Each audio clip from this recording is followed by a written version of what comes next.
Im Wettbewerb um die sogenannten Exzellenzcluster hat die spannende Finalphase begonnen. Insgesamt knapp 100 neue und bereits bestehende Forschungsprojekte konkurrieren um die begehrte Förderung von Bund und Ländern. Die TU Darmstadt ist mit gleich 3 Neuanträgen im Rennen. Das ist ein großer Erfolg. Schließlich handelt es sich um eines der begehrtesten Förderprogramme für universitäre Spitzenforschung in Deutschland. Eines der Projekte mit Darmstädter Beteiligung trägt die Kurzbezeichnung Come to Life und befasst sich mit intelligenten Biomaterialien. Was genau sich dahinter verbirgt, wird uns heute Professor Heinz Köppel näher erläutern. Er leitet das Fachgebiet Selbstorganisierende Systeme am Fachbereich Elektrotechnik und Informationstechnik der TU Darmstadt und er ist der Darmstädter Standortsprecher von Come to Life. Herzlich willkommen, Herr Köppel. Wir freuen uns sehr, dass Sie hier sind, um uns Ihr Projekt heute genauer vorzustellen. Vielen Dank. Hallo. Um es gleich zu Anfang mal prägnant auf den Punkt zu bringen, was ist das zentrale Thema, das zentrale Ziel Ihres Clusterprojekts? Also das Ziel von Come to Life ist, intelligente Biomaterialien zu entwickeln. Also für uns heißt das Biomaterialien, die mit Zellen interagieren oder eben kommunizieren können. Und dazu braucht dieses Material Intelligenz, das heißt, es muss Signale aufnehmen können, es muss diese Signale verarbeiten können und muss dann adäquat darauf reagieren können. Und wenn wir jetzt sagen Intelligenz, dann meinen wir molekulare Intelligenz und die erfordert Forschung im Bereich der synthetischen Biologie und andererseits Forschung im Bereich der Polymerwissenschaften. Und das ist die Agenda von Come to Life. Die Exzellenzinitiative fördert ja dezidiert Grundlagenforschung. Vielleicht können wir trotzdem mal einen Blick von der Forschung in die Anwendung riskieren. Vielleicht können Sie uns schildern, in welchen Bereichen Ihre Forschungsergebnisse künftig konkreten Nutzen, konkrete Verbesserungen bringen könnten und für wen?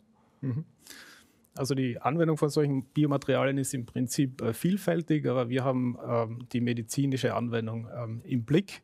Und ein einfaches Beispiel sind davon solche sogenannte Wirkstoffträger oder Drug Carriers. Das sind im einfachsten Fall so Polymerkapseln, die den Wirkstoff enthalten und die dann nur bedarfsgerecht, wenn sie im richtigen Gewebekontext sind, diesen Wirkstoff auch freisetzen. Und das kann zum Beispiel bei der Chemotherapie dazu führen, dass man höhere Konzentrationen davon im befallenen Gewebe hat und damit aber auch geringere Nebenwirkungen hat. So andere Anwendungsgebiete wären im Bereich der Soft Robotics oder auch in der Biosensorik, in der Umweltwissenschaft.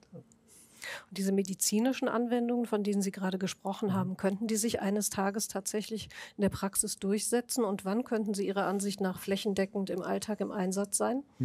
Also aktuell ist noch viel Grundlagenforschung zu leisten, aber in Come to Life im Forschungsprogramm haben wir schon 2 konkrete medizinische Anwendungen identifiziert. Das eine ist die Tumorimmuntherapie und die andere ist die Regeneration von neuronalen Gewebe. Wir glauben, dass diese Anwendungen dann erst in der zweiten Förderperiode, also nach 7 Jahren, dann zu klinischen Studien führen wird und dann hoffentlich breit in der Klinik Anwendung findet.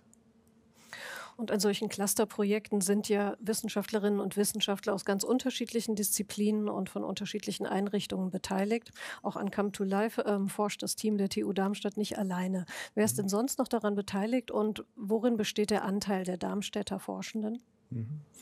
Also Come to Life ist extrem interdisziplinär. Es braucht einerseits die Expertise in der Materialwissenschaft und in der Chemie, um diese Materialien mal zu entwerfen. Das ist Expertise von der Universität Mainz und vom Max-Planck-Institut für Polymerforschung.